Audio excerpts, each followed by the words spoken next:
समुद्र पर चलने वाला चमत्कार, जो मत्ती दोपहर के 2:22 में वर्णित है, ईसा मसीह का एक अद्भुत कार्य था। इस घटना का सार इस प्रकार है।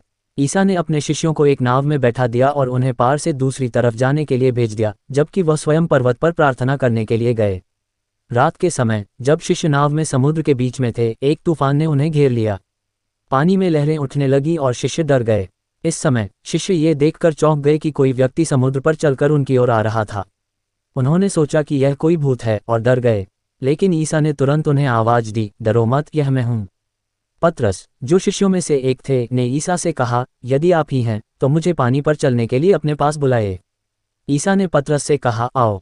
पतरस नाव से बाहर निकले और पानी पर चलने लगे, लेकिन जैसे ही उन्होंने बवंडर को देखा, उनका विश्वास डगमगाया और वह डूबने लगे।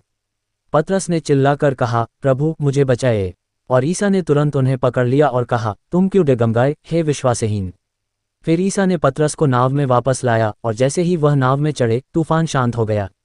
ये घटना ईसा के दिव्य रूप और शक्ति का परिचायक है, क्योंकि उसने प्रकृति के नियमों को चुनौती दी। इसके अलावा यह विश्वास और विश्वास की परीक्षा को भी दर्शाती है, जैसा कि पतरस को अपने विश्वास पर चलने का अवसर मिला, लेकिन वह डर से संकुचित हो गए।